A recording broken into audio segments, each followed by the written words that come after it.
Okay. On crime, to follow up on what Ed was asking about, would you agree that the most important job for any president is to keep Americans safe?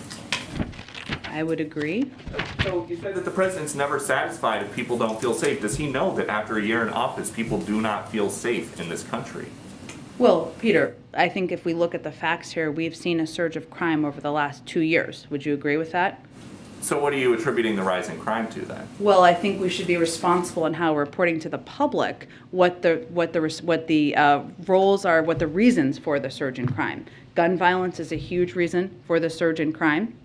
Underfunding of some police departments and their need for additional resources, something the president has advocated for consistently through the course of his career. That's something we know we need to take action on. And it is absolutely true that he will not be satisfied or complacent when officers are being gunned down or when Americans have to worry about whether they can safely ride the subway or bus. That should not be a political issue. He's somebody who has had a long career of many decades of fighting for funding for police departments, for local communities in order to reduce crime. But he's been here in office for more than a year, and the murder rate is nearing a 25-year high. So why don't we see and hear more from the president about this? We hear all the time about things that you guys are doing to fight the pandemic because that is a risk to American people.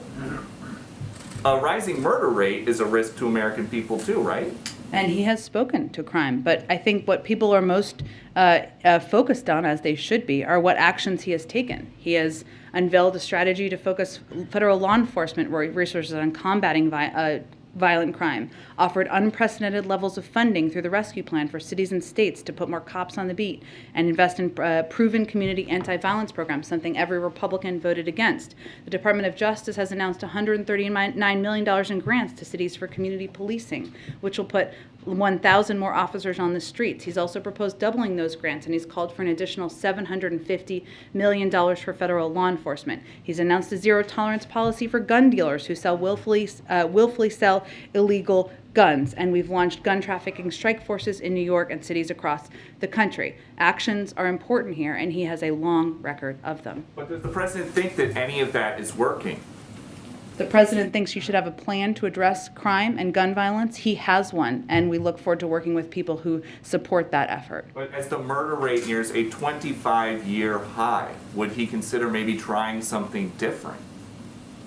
Trying something other than supporting a massive plus-up in funding from his predecessor, cracking down on gun trafficking and gun violence, which is a major driver of the violence we've seen across the country, working to support community policing programs and police departments across the country. I think most people who want to fight crime would agree that's the right approach. Go ahead. Go ahead, Justin.